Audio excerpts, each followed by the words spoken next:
Good morning, students. The topic for the today is menstrual cycle. In case of the mammals, two different types of the cycles occur.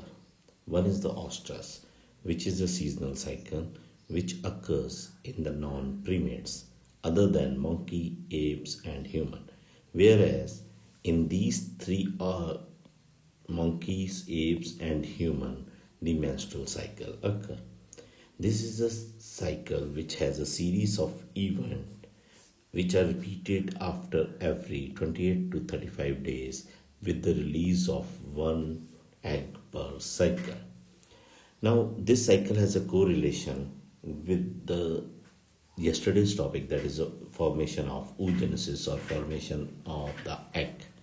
So, this cycle begins at the puberty when the female first feels the menstruation, that is the blood along with the mucus and the degenerated tissues comes out first in her life, which is around at the age of 10 to 12 years. That is called menstruation, and that period of first menstruation is called menarche. And this process continues after every 28 to 35 days till the age of 45 to 50 years, which phase is known as menopause. That is a cessation of menstrual cycle in female. Now, if we see this cycle, it can be divided into four different phases. Number one is the menstrual phase. Number two is the follicular phase. Number three is the ovulation phase, and number four is the luteal phase. This cycle occurs in three different organs, that is the pituitary gland, ovaries, and the uterus, or the inner lining of the uterus or the endometrium simultaneously. When the female attains the puberty, first menses occurs. At that time, one of the cycle has already been completed, but that is the time when she comes to know that the menses or the puberty has been attained. At that time, the level of the progesterone hormone and the follicle stimulating hormone has been fallen. But as soon as the menses start, the level of the follicle stimulating hormone increases.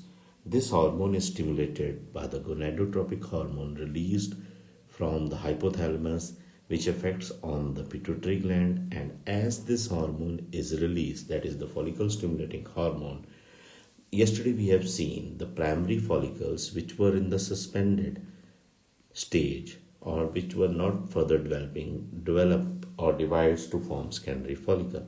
As well, as soon as the secondary follicles are formed, the hormone estrogen is released from the ovaries. Now, these secondary follicles are under the influence of follicle stimulating hormone, whereas the estrogen influenced the oocyte which was present within the follicular cells and was suspended in the diploidine stage of prophase 1 of meiosis 1. Now, this oocyte continues its division, divides to form secondary oocyte.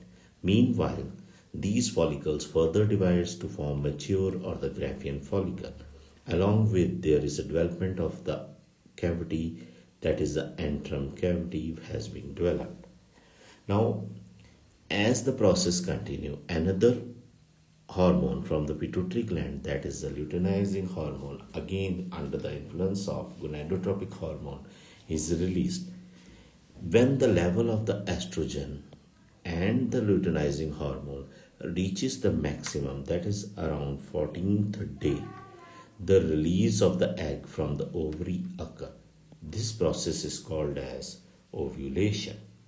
So, ovulation occurs on the 14th day. After that, the matured follicle which remains inside, or the Graafian follicle which remains inside the ovary, develops into another body that is called corpus luteum.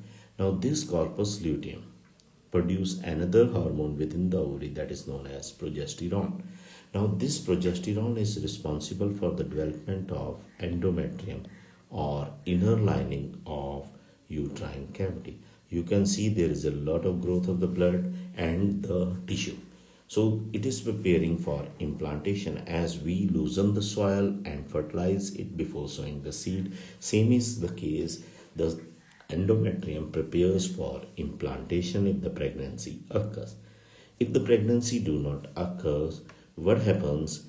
The level of the luteinizing hormone start falling along with the degeneration of the corpus luteum, forming a body called as corpus albicans, and the level of, you can see, the progesterone is falling.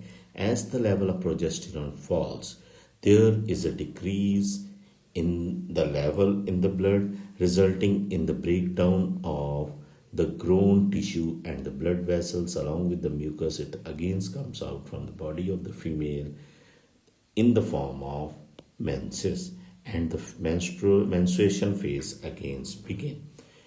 So these processes are taking place simultaneously. So again, when the menstruation occurs, the level of the follicle stimulating hormone starts to increase. But if we can see these phases, the menstrual phase lasts for 3 to 5 days with the breakdown of endometrial lining and the blood vessels, and the egg which is not fertilized or degenerated egg is also released from them.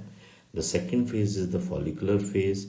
In this phase, the follicle stimulating hormone increases, which induces the growth of the Graafian follicle, and these follicles start producing the hormone estrogen.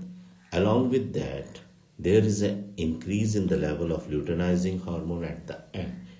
The increased level of the luteinizing hormone, known as luteinizing hormone surge, causes the release of the ovum by the rupturing of Graafian follicle, and this process is known as ovulation, which is occurring around the mid-cycle or around the 14th day.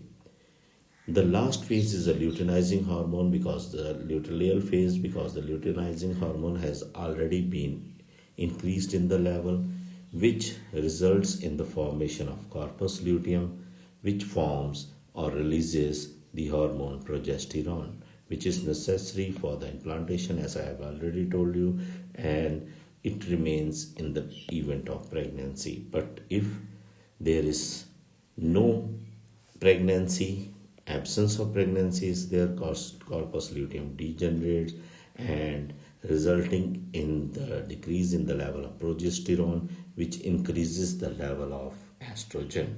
So a new cycle begins with the menses in female.